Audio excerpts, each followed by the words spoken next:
शिव पुराण के रुद्र संहिता के अंतर्गत आज हम दक्ष की तपस्या और देवी शिवा का उन्हें वरदान देना का अध्ययन करेंगे।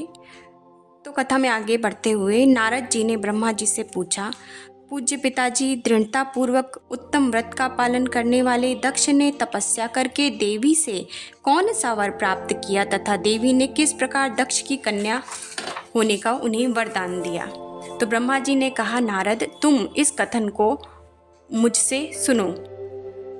मेरी आज्ञा पाकर उत्तम बुद्धि वाले महाप्रजापति दक्ष ने क्षीर सागर के उत्तर तट पर स्थित हो देवी जगदम्बिका को पुत्री के रूप में प्राप्त करने की इच्छा से तपस्या प्रारंभ की। तदंतर यम नियमादि के अनुसार युक्त हो जगदम्बिका की पूजा में लगे हुए दक्ष को देवी शिवा ने प्रत्यक्ष दर्शन दिया।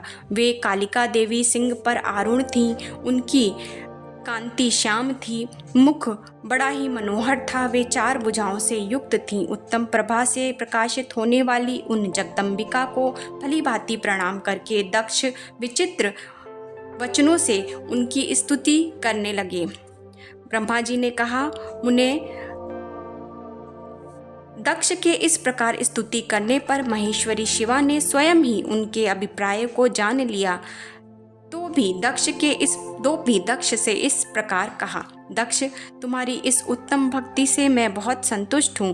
तुम अपना मनोवांछित वर मांगो।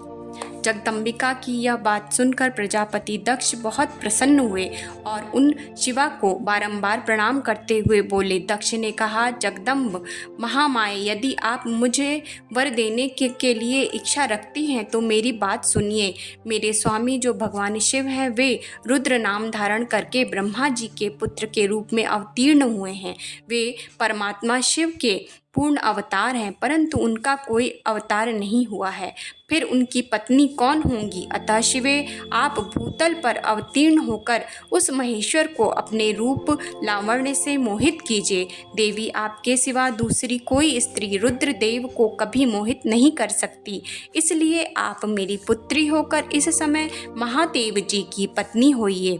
इस प्रकार सुंदर लीला करके आप हर मोहिनी बनिए। देवी, यही मेरे लिए वर है। प्रजापति दक्ष का यह वचन सुनकर जगदम्बिका शिवा हंस पड़ी और मन ही मन भगवान शिव का स्मरण करके यो बोली।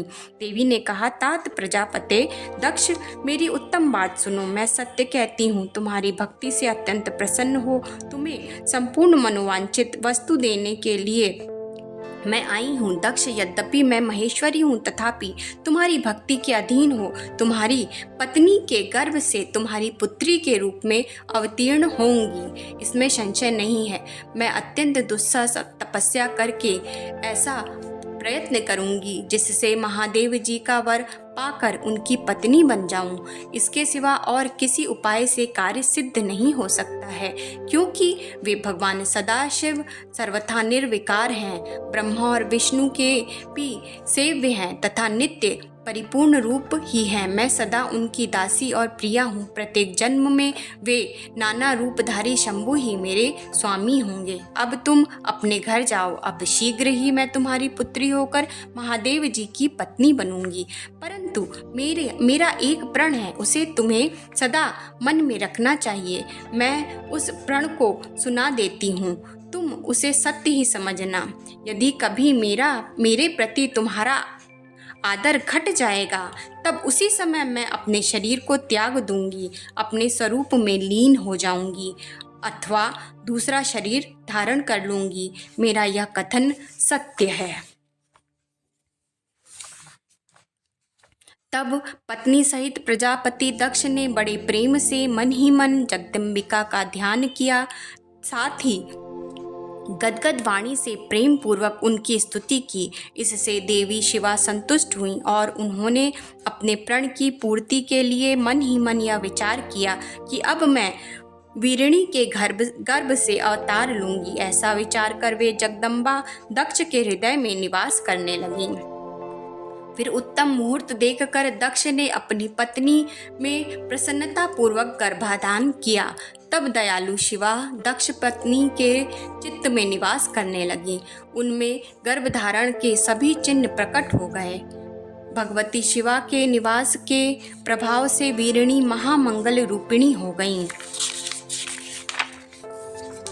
10वें महीने के पूर्ण होने पर चंद्रमा आदि ग्रहों तथा ताराओं की अनुकूलता से युक्त सुखद मुहूर्त में देवी शिवा शीघ्र ही अपनी माता के सामने प्रकट हुई। उनके अवतार लेते ही प्रजापति दक्ष बड़े प्रसन्न हुए और उन्हें महान तेज से दैदीप्यमान देख उनके मन में यह विश्वास हो गया कि साक्षात वे शिवा देवी ही मेरी पुत्री के रूप में प्रकट हुई हैं। उस समय आकाश से फूलों की वर्षा होने लगी और मेघ से जल बरसने लगे। वीरिणी के गर्भ से साक्षात जगदम्बा को प्रकट हुई देख दक्ष ने दोनों हाथ जोड़कर नमस्कार किया और बड़े भक्ति भाव से उनकी स्तुति की। तब देवी बोली, प्रजापते, तुमने पहले पुत्री रूप में मुझे प्राप्त करने के लिए मेरी भारी आराधना की थी। अब तुम उस तपस्या के फल को ग्रहण करो। उस समय दक्ष ने से ऐसा कहकर देवी ने अपनी माया से शिशु रूप धारण कर लिया और शैशवा भाव से प्रकट करती हुई वे वहां रोने लगीं। उस बालिका का रोदन सुनकर सभी स्त्रियां और दासियां बड़े वेग से प्रसन्नता पूर्वक वहां आ पहुंची। नगर के सब लोग उस समय जय जयकार करने लगे। उस समय दक्ष ने समस्त सद्गुणों की सत्ता से प्रशंसित होने वाली अपनी उस पुत्री का नाम प्रसन्नता पूर्वक उमा रखा। वीरिणी और महात्मा दक्ष अपनी पुत्री का पालन करने लगे। ब्रह्मा जी कहते हैं, नारद, एक दिन मैंने तुम्हारे साथ जाकर पिता के पास खड़ी हुई सती को देखा। वह तीनों लोकों की सारभूता सुंदरी थी। तत्पश्चात मैंने उस विनयशीला बालिका से कहा, सती, जो केवल तुम्हें ही चाहते हैं और तुम्हारे मन में भी एकमात्र ही जिनकी कामना है, उन्हीं सर्वज्ञ जगदीश्वर महादेव जी को तुम पति रूप में प्राप्त करो। इस प्रकार सुंदर लीला विहारों से सुशोभित होती हुई सती, जो स्वेच्छा से मानव रूप धारण करके प्रकट हुई थीं, कौमारावस्था पार कर गईं। बाल्यावस्था बिताकर किंचित युवावस्था को प्राप्त हुई सती अत्यंत तेज और शोभा से संपन्न हो संपूर्ण अंगों से मनोहर दिखाई देने वाली लगने लगी। दक्ष ने देखा कि सती के शरीर में युवावस्था के लक्षण प्रकट होने लगे हैं। तब उनके मन में यह चिंता हुई कि मैं महादेव जी के साथ इसका विवाह कैसे करूं। सती स्वयं भी महादेव जी को पाने की प्रतिदिन अभिलाषा रखती थी। अतः पिता के मनोभाव को समझकर वे माता के निकट गईं। विशाल बुद्धि वाली सती रूपिणी परमेश्वरी शिवा ने अपनी माता वीरिणी से भगवान शंकर की प्रसन्नता के निमित्त तपस्या करने के लिए आज्ञा मांगी। माता की आज्ञा मिल गई। अतः दृढ़तापूर्वक व्रत का पालन करने वाली सती ने महेश्वर को पति रूप में प्राप्त करने के लिए अपने घर पर ही उनकी आराधना की। भांति भांति के फलों, फूलों और उस समय उत्पन्न होने वाले अन्नों द्वारा वे शिव की पूजा करती रहीं और महीने भर अत्यंत नियमित आहार करके केवल जप में लगी रहीं। सभी महीनों में सारे दिन सती शिव की आराधना में ही संलग्न रहीं। इस प्रकार नंदा पर व्रत को पूर्ण रूप से समाप्त करके भगवान शिव में अनन्य भाव रखने वाली सती एकाग्रचित्त हो बड़े प्रेम से भगवान शिव का ध्यान करने लगी। मुनि इस समय सब देवताओं और ऋषि भगवान विष्णु और मुझको आगे करके सती की तपस्या देखने के लिए गए। वहां आकर देवताओं ने देखा कि सती मूर्तिमयी दूसरी सिद्धियों के समान दिखाई जान पड़ रही थीं। वे भगवान शिव के ध्यान में निमग्न हो उस समय सिद्धावस्था को पहुंच गई थीं। समस्त देवताओं ने बड़ी प्रसन्नता के साथ वहां दोनों हाथ जोड़कर सती को नमस्कार किया। फिर देवी को प्रणाम करके वे देवता और मुनि तुरंत ही गिरिश्रेष्ठ कैलाश को गए, जो भगवान शिव को बहुत ही प्रिय है। वहां जाकर भगवान शिव को देखते ही बड़े वेग से प्रणाम करके सब देवताओं ने दोनों हाथ जोड़ विनती भाव से नाना प्रकार के स्तोत्रों द्वारा उनकी स्तुति की। ब्रह्मा जी कहते हैं, नारद, इस प्रकार महादेव जी की स्तुति करके श्री विष्णु आदि सब देवता उत्तम भक्ति से मस्तक झुकाए प्रभु शिव के आगे चुपचाप खड़े हो गए। तब रुद्र बोले, हे हरे, हे विधेय तथा हे देवताओं और महर्षियों, आज निर्भय होकर यहाँ अपने आने का ठीक ठीक कारण बतलाइए। तब मुझ ब्रह्मा ने कहा, देव देव महादेव करुणा सागर प्रभो, हम दोनों इन देवताओं और ऋषियों के साथ जिस उद्देश्य से यहाँ आए हैं उसे सुनिए। वृषभध्वज, विशेषता आपके ही लिए हमारा यहाँ आगमन हुआ है, क्योंकि हम तीनों सहार्थी हैं।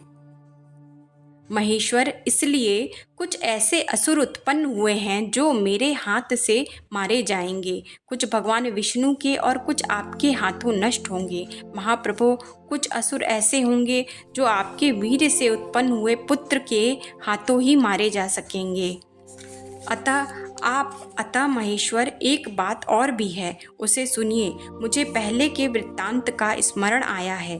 पूर्व काल में आपने ही शिव रूप से जो बात हमारे सामने कही थी वही इस समय सुना रहा हूँ। आपने कहा था, ब्रह्मा, मेरा ऐसा ही उत्तम रूप तुम्हारे अंग विशेष ललाट से प्रकट होगा, जिसकी लोक में रुद्र नाम से प्रसिद्धि होगी।